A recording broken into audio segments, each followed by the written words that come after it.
आज हम देखने जा रहे हैं, आज लेक्चर नंबर 5 है, क्लास 5, जिसमें आज हम डिस्कस करेंगे दहेज प्रतिषेध अधिनियम 1961। तो आ जाइए, आज इसमें हम क्या देखने वाले हैं। इसमें हम देखेंगे दहेज निषेध अधिनियम 1961 के अंदर, जिसको हम डाउरी प्रोहिबिशन एक्ट 1961 भी बोलते हैं, उसमें हम किस तरह से देखेंगे। पहले भूमिका देखेंगे उसकी फर्स्ट में, है ना। फिर सेकंड में क्या देखेंगे, दहेज निषेध अधिनियम 1961 के महत्वपूर्ण प्रावधान, है ना। यदि आपने प्रीवियस ईयर क्वेश्चन पेपर देखा होगा तो आप समझ रहे होंगे कि किस तरह से क्वेश्चन फ्रेम हुए हैं, है ना, महिला सुपरवाइज़र में।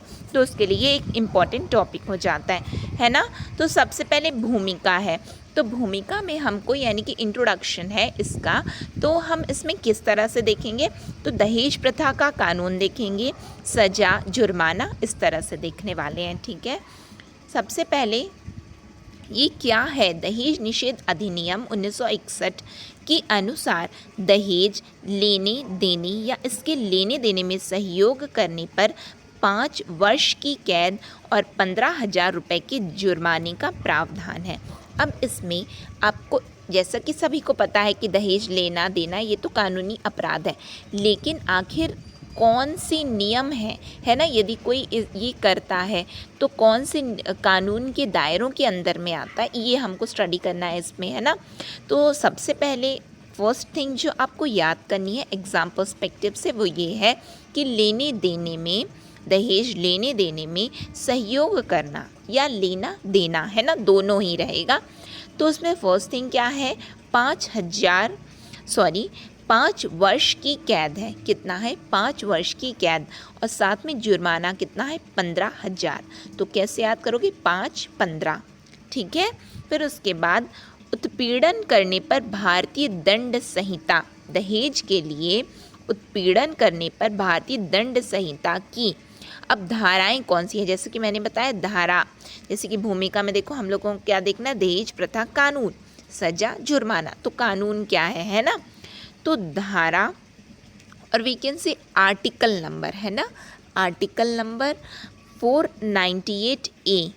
किसका आर्टिकल है ये, डाउरी प्रोहिबिशन एक्ट का। यदि इंग्लिश मीडियम स्टूडेंट्स हैं तो वो भी ऐसे समझें, article number 498A। Hindi medium students जो हैं, धारा 1998A, है ना, जो कि पति और उसके रिश्तेदारों द्वारा संपत्ति अथवा कीमती वस्तुओं के लिए अवैधानिक मांग के मामले से संबंधित है, के अंतर्गत 3 साल की कैद और जुर्माना हो सकता है, ठीक है।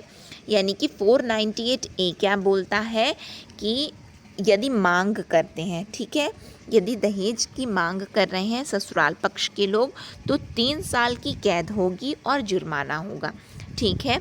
फिर आर्टिकल नंबर 406 क्या बोलता है, 3 साल अंतर्गत लड़की के पति और ससुराल वालों के लिए 3 साल की कैद अथवा जुर्माना, या दोनों, यदि वे लड़की के स्त्रीधन को उसे सौंपने से मना करते हैं।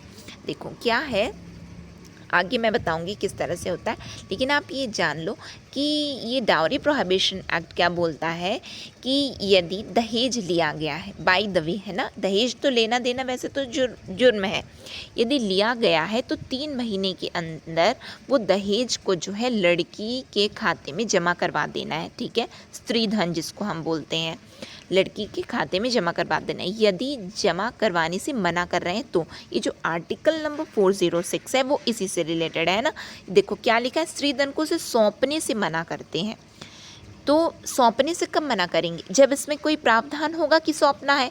तो वो प्रावधान ये है कि अगले शादी के 3 महीने के अंदर लड़की को जो दहेज दिया गया है उसके माता पिता द्वारा, है ना, वैसे तो वो अल्टीमेटली पैसा लड़की का ही होता है, ठीक है। तो यदि ससुराल पक्ष वो पैसे को लड़की के खाते में जमा करवाने से मना करते हैं, तो उसके लिए प्रावधान क्या है, 3 साल की कैद अथवा जुर्माना, या दोनों, है ना। समझ में आ रहा है क्या बोल रहे हो। यदि कुछ चीज़ नहीं समझ में आता है तो आप कमेंट सेक्शन में कमेंट करके पूछ भी सकते हैं इसके बारे में, ठीक है। नेक्स्ट में आ जाइए, देखते हैं हम, यदि किसी लड़की के विवाह की 7 साल के भीतर असामान्य परिस्थितियों में मौत होती है, कब होता है, 7 साल, शादी के 7 साल के अंडर, ठीक है, इतने में। किस में? असामान्य परिस्थितियों, यानी कि यदि किसी बीमारी से हो गया या फिर और कोई अन्य कारण है वो तो अलग बात होती है ना, लेकिन असामान्य मृत्यु हो गई अचानक से कैसे, है ना, समझ में आ रहा है। तो असामान्य परिस्थितियों में मौत होती है और यह साबित कर दिया जाता है। देखो मर तो गए, है ना, लेकिन साबित नहीं हुआ है तो ये कोई कानून नहीं है उसके लिए, ठीक है। लेकिन यदि ये साबित भी कर दिया गया कि नहीं, कि इन कारणों से मृत्यु हुई है, तो क्या होगा, साबित कर दिया जाता है कि मौत से पहले उसे दहेज के लिए प्रताड़ित किया जाता था। तो भारतीय दंड संहिता की धारा 304 बी, कौन सा? आर्टिकल 304 बी, ठीक है, याद, मतलब धारा से क्वेश्चन बनते हैं, है ना। तो आर्टिकल नंबर 304 बी और वी कैन से धारा 304 बी के अंतर्गत लड़की के पति और रिश्तेदारों को कम से कम 7 वर्ष से लेकर आजीवन कारावास की सजा हो सकती है। ये देखो बहुत इम्पोर्टेंट है। पहले देखो क्या था कि यदि वो लेते हैं या फिर मना कर देते हैं देने से, दो चीज़ होती है, ठीक है। तो जो लेते हैं तो उसके लिए आर्टिकल नंबर 498 ए है जो बोलता है 3 साल की सज़ा है या जुर्माना होगा, ठीक है। और यदि वो ले करके देने से मना कर देते हैं तो कौन से आर्टिकल में आएगा? Article number 406। लेकिन यदि लड़की की मृत्यु हो जाती है तो क्या प्रावधान है, वो भी कितना, ये बहुत इंपॉर्टेंट है, याद रखना 7 साल के अंदर होनी चाहिए, ठीक है। तो उसके लिए क्या प्रावधान होगा? 304 बी क्या बोलता है कि 7 साल की सज़ा होगी, नहीं तो आजीवन कारावास। नहीं तो मतलब क्या होता है, यानी कि 7 साल से ले करके, यानी कि बोलते हैं ना कि जो भी किस तरह से हीनियस क्राइम जो होते हैं कि कौन सी कैटेगरी के हैं, ये किस तरह से उसकी मृत्यु हुई है, इस तरह से, यानी कि 7 साल तो मिनिमम है, मैक्सिमम क्या हो सकता है? आजीवन कारावास हो सकता है, ठीक है। नेक्स्ट में क्या है? दहेज निषेध अधिनियम 1961 के महत्वपूर्ण प्रावधान, यानी कि प्रावधान क्या क्या है। अभी हम लोग क्या पढ़ लिए? कानून पढ़ लिए, ठीक है, सजा पढ़ लिए और जुर्माना पढ़ लिए, लेकिन अब प्रावधान क्या है इसके, हम देखते हैं उसको, ठीक है। तो दहेज निषेध अधिनियम 1961 की धारा 2 को दहेज निषेध अधिनियम संशोधन अधिनियम 1984 और 86 के तौर पर संशोधित किया गया है, जिसमें दहेज को निम्न प्रकार से परिभाषित किया गया। अब यदि आता है दहेज की परिभाषा, मतलब डिफरेंट ऑप्शंस दे देगा, पूछेगा दहेज की परिभाषा क्या है, तो ये परिभाषा किस में मेंशन है, ये आपको इम्पोर्टेंट है, ठीक है। अभी मान लो इस तरह से क्वेश्चन बना कि दहेज की परिभाषा कौन से आर्टिकल में है, तो आपको पता होना चाहिए ना।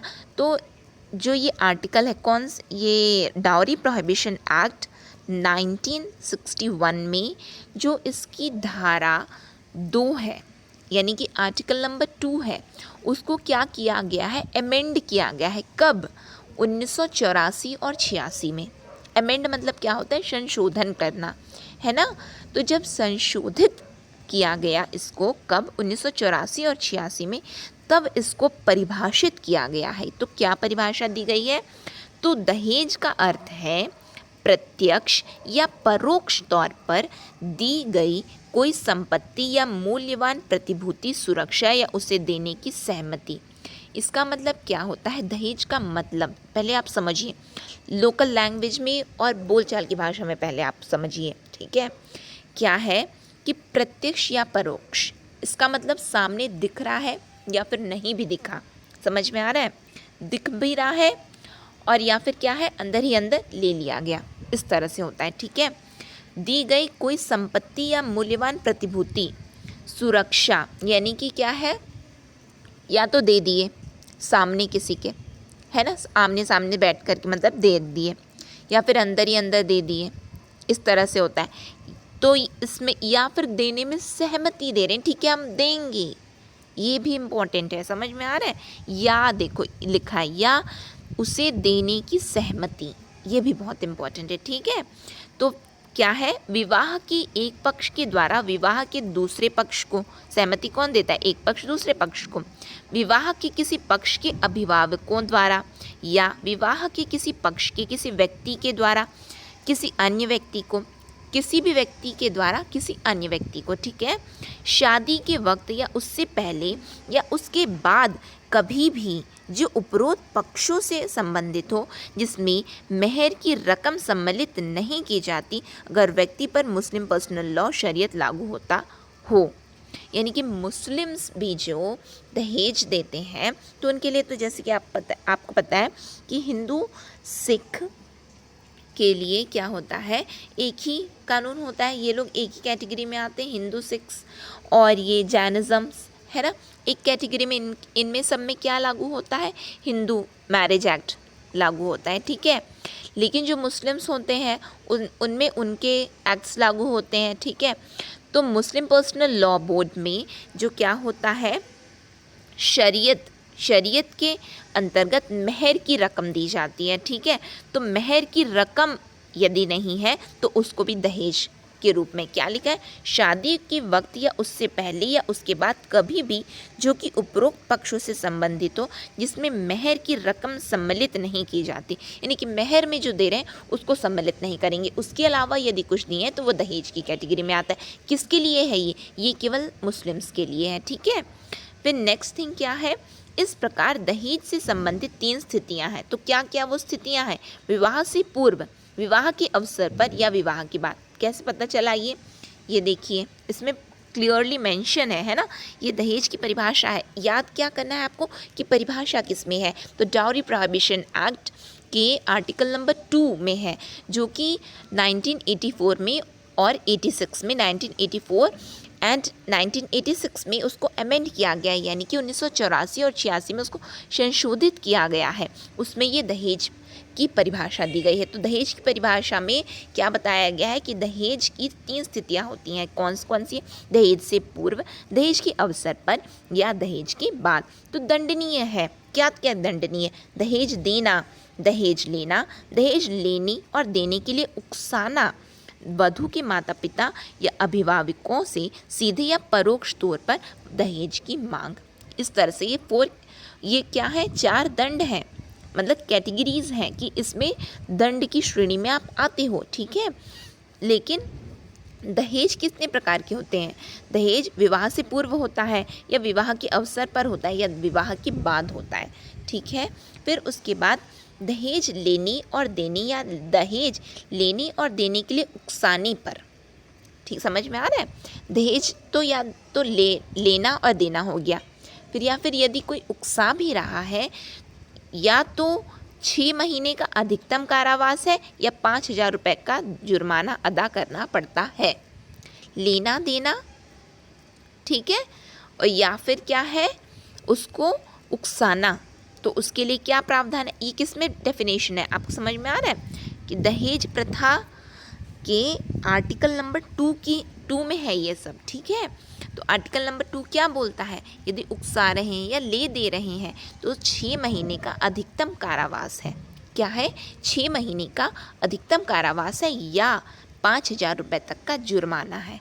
समझ में आ रहा है। और यही आप बताओ, जब हम लोग आर्टिकल 498A देखे थे, है ना, उसमें क्या था, 3 साल की सज़ा या जुर्माना। 406 में क्या देखे थे, 3 साल की सज़ा, जुर्माना या दोनों। समझ में आ रहा है, इस तरह से होता है। तो वधू के माता पिता या अभिभावकों से प्रत्यक्ष या परोक्ष रूप से दहेज की मांग करने पर भी यही सज़ा दी जाती है, ठीक है। बाद में संशोधन अधिनियम के द्वारा इन सज़ाओं को भी बढ़ाकर न्यूनतम 6 महीने और अधिकतम 10 साल की कैद की सज़ा कर दी गई, ठीक।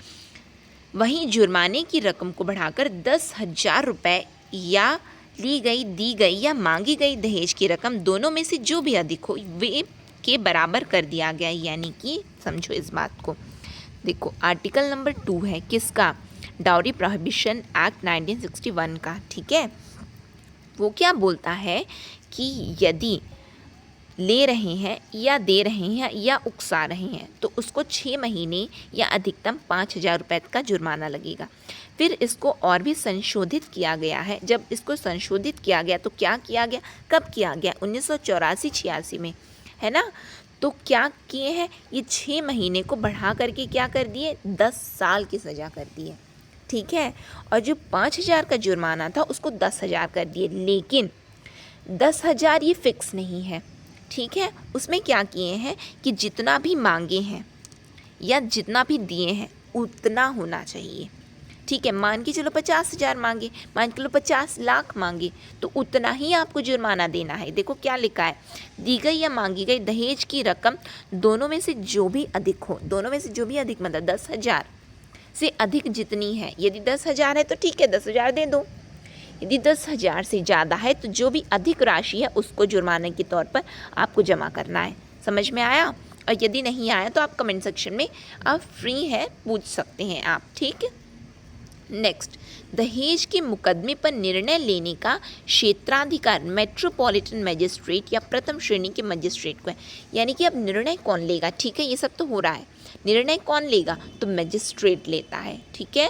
फिर दहेज के अपराध का संज्ञान या तो मजिस्ट्रेट खुद ले सकता है, ठीक, अपने से उसको पता चला तो ले लिया, या पुलिस रिपोर्ट में दर्ज तथ्यों जिनसे अपराध का पता चलता है के आधार पर, या ऐसे व्यक्ति के माता पिता या अन्य रिश्तेदार द्वारा दर्ज शिकायत के आधार पर, ठीक है। यानी कि लड़की के माता पिता या रिश्तेदार रिपोर्ट लिखवाए हैं तो पुलिस के रिकॉर्ड्स में है तो मजिस्ट्रेट संज्ञान लेगा, ठीक। या फिर मान्यता प्राप्त कल्याणकारी संस्थान या संगठन के द्वारा दर्ज कराई गई शिकायत के आधार पर संज्ञान ले सकता है। यानी कि मान लो बहुत से माता पिता झिझकते हैं, है ना, कि क्या होगा फिर क्या होगा फिर क्या होगा, इस तरह से सोच की वजह से दब जाते हैं लोग। तो क्या होगा, संस्थान जो रहती है, ठीक है, तो वो संस्थान भी यदि रिपोर्ट लिखवाती है तो भी मजिस्ट्रेट संज्ञान ले सकते हैं। इसका मतलब ये है कि विक्टिम को डायरेक्टली रिपोर्ट लिखवाने की ज़रूरत नहीं पड़ती दहेज प्रथा में, अन्यों के द्वारा भी रिपोर्ट दर्ज कराई जा सकती है और संज्ञान लिया जा सकता है। ये इम्पॉर्टेंट पॉइंट है। अब एग्ज़ाम में पूछेगा क्या ज़रूरी है कि लड़की या लड़की के माता पिता रिश्तेदार द्वारा ही केवल रिपोर्ट लिखवाई जाए तो ही संज्ञान लिया जा सकता है, तो आंसर होगा नहीं। अन्य संस्थान या संगठन जो कि मान्यता प्राप्त कल्याणकारी संस्थान या संगठन हो वो भी रिपोर्ट लिखवा सकते हैं और उनकी रिपोर्ट में भी मजिस्ट्रेट संज्ञान ले सकते हैं। ये है इसका नियम, है ना। हम लोग क्या डिस्कस करें, इसके प्रावधान देख रहे हैं ना, प्रावधान क्या क्या है, यही है, ठीक। तो इस तरह से हमारा डाउरी प्रोहिबिशन एक्ट 1961 और वी कैन सी दहेज नियम 1961, है ना, तो उसमें आज हमारा ये लेक्चर कंप्लीट हुआ। आप इसकी फ्री PDF डाउनलोड कर सकते हैं ऑप्टिमिस्टिक स्टडीज़ के टेलीग्राम चैनल से, जिसकी लिंक डिस्क्रिप्शन में दी गई है। तब तक के लिए thank you for the session optimistic learning.